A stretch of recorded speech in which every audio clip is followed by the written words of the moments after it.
Morning बच्चों, मैं लेकर आया हूँ टुडेज़ वर्ड। आज का हमारा वर्ड है VALUABLE,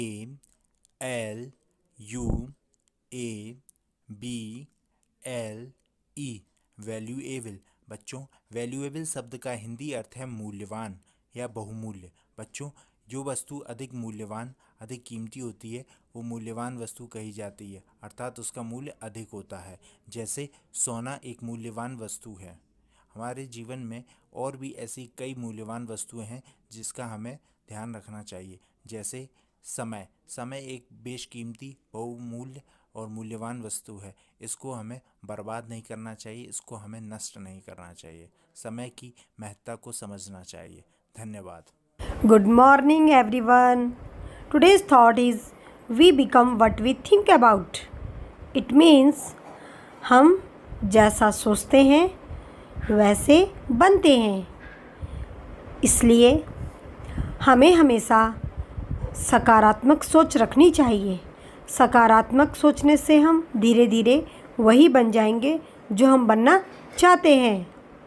इसलिए कहते हैं कि अच्छा सोचेंगे तो अच्छा ही होगा। धन्यवाद। सुप्रभात बच्चों, अब समय हो गया है पजल ऑफ द डे का, यानी आज की पहेली का। पहेली इस प्रकार से है, खुशबू हूँ पर फूल नहीं, जलती हूँ पर ईर्ष्या नहीं, बताओ तो मैं कौन हूँ। एक बार फिर से सुनते हैं, खुशबू हूँ पर फूल नहीं, जलती हूँ पर ईर्ष्या नहीं, बताओ मैं कौन हूँ। बूझे बच्चों, सोचिए इसका उत्तर। इसका उत्तर है अगरबत्ती, जिसमें खुशबू भी होती है और जलती भी है, इसलिए इसका उत्तर है अगरबत्ती। धन्यवाद बच्चों। गुड मॉर्निंग प्रस्तुत है आज यानी 1 अप्रैल का इतिहास। 1935 में आज से भारत की अर्थव्यवस्था को नियंत्रित करने के उद्देश्य से रिजर्व बैंक ऑफ इंडिया ने कार्य करना शुरू किया। 1936 में आज ही भारत के एक राज्य के रूप में उड़ीसा की स्थापना हुई थी, जो पूर्व में उत्कल या कलिंग के नाम से जाना जाता था। आज के लिए बस इतना ही। Thank you. नमस्कार, आइए देखते हैं आज के दिन का विशेष। भारतीय रिजर्व बैंक। भारतीय रिजर्व बैंक की स्थापना 1 अप्रैल 1935 को कोलकाता में हुई। इसकी स्थापना reserve bank of India act 1934 के अनुसार हुई, जिसमें भारत के अर्थज्ञ बाबा साहेब आम्बेडकर ने अहम भूमिका निभाई। बैंक की कार्यपद्धति और दृष्टिकोण पर बाबा साहब द्वारा लिखी पुस्तक रुपया की समस्या, इसके मूल और इसके समाधान को कानून का स्वरूप देते हुए अंग्रेजों ने इस एक्ट को पारित किया।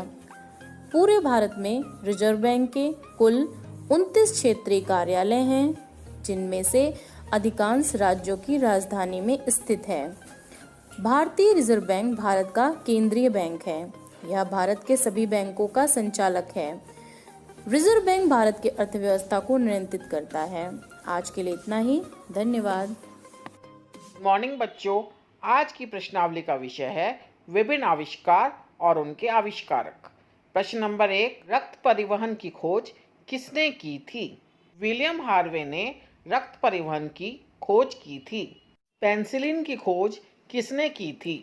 पेनिसिलिन की खोज 1928 में स्कॉटिश चिकित्सक और माइक्रोबायोलॉजिस्ट अलेक्जेंडर फ्लेमिंग ने की थी। पेनिसिलिन विश्व की पहली प्रतिजीवाणु दवा एंटीबायोटिक है, जिसका प्रयोग आज भी विश्व भर में किया जाता है। मलेरिया चिकित्सा की खोज किसने की थी? डॉक्टर रोनाल्ड रॉस ने मलेरिया चिकित्सा की खोज करके एक इतिहास रच दिया था। इसके लिए उन्हें 1902 में नोबेल पुरस्कार से नवाजा गया। उन्होंने मलेरिया के लिए लगभग 25 साल रिसर्च की थी। चेचक के टीके का आविष्कार किसने किया था? एडवर्ड जेनर ने चेचक के टीके का आविष्कार किया था। जेनर को अक्सर इम्यूनोलॉजी का पिता कहा जाता है। धन्यवाद। Good morning everyone. प्यारे बच्चों, मैं आपके लिए लेकर आई हूँ एक प्यारा सा बाल गीत। इस बाल गीत का शीर्षक है प्रकृति की फरियाद।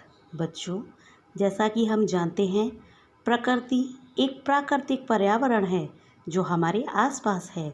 हमारा ध्यान देती है और हर पल हमारा पालन पोषण करती है। ये हमारे चारों तरफ एक सुरक्षा कवच प्रदान करती है जो हमें नुकसान से बचाती है। हवा, पानी, ज़मीन, आग, आकाश आदि जैसी प्रकृति के बिना हम लोग इस काबिल नहीं कि इस धरती पर जीवित रह सके। आज मनुष्य इसी प्रकृति का लगातार दोहन करता जा रहा है। तो आइए इस बाल गीत में हम जानते हैं प्रकृति हमसे क्या फरियाद करना चाहती है। हरे पेड़ पर चली कुल्हाड़ी, हरे पेड़ पर चली कुल्हाड़ी, धूप रही ना याद, मूल्य समय का हमने जाना खो देने के बाद। हरे पेड़ पे चली कुल्हाड़ी, धूप रही ना याद, मूल्य समय का हमने जाना खो जाने के बाद, खो जाने के बाद। खूब फसल खेतों से ले ली डाल डाल कर खाद, खूब फसल खेतों से ले ली डाल डाल कर खाद।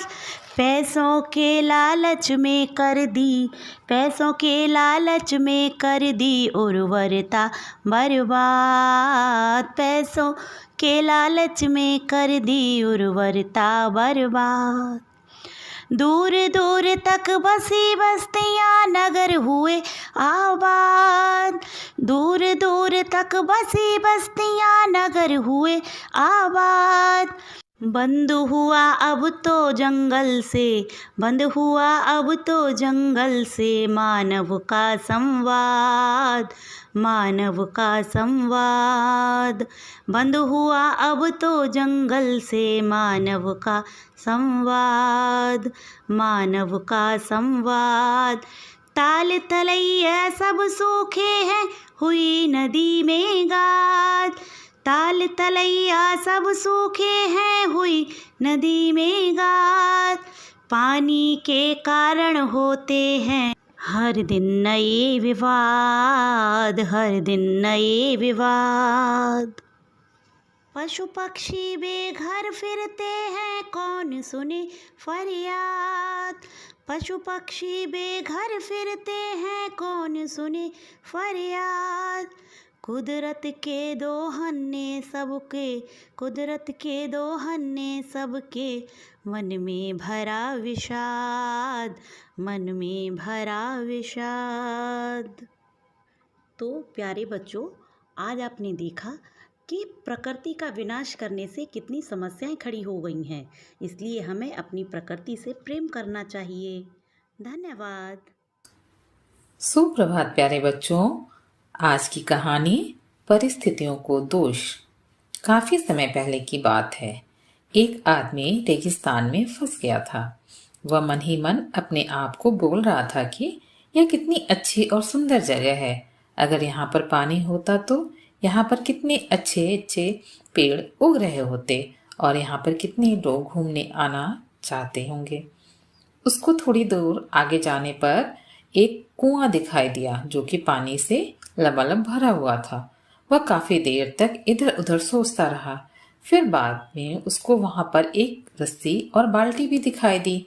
इसके बाद कहीं से एक पर्ची उड़ के आती है जिसमें लिखा हुआ था कि तुमने कहा था कि यहाँ पर पानी का कोई स्रोत नहीं है, अब तुम्हारे पास पानी का स्रोत भी है।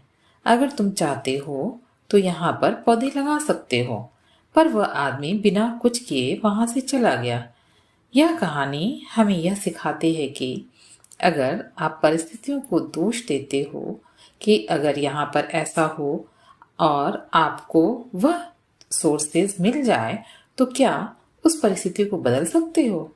बच्चों, ज्यादातर लोग सिर्फ परिस्थितियों को दोष देना जानते हैं।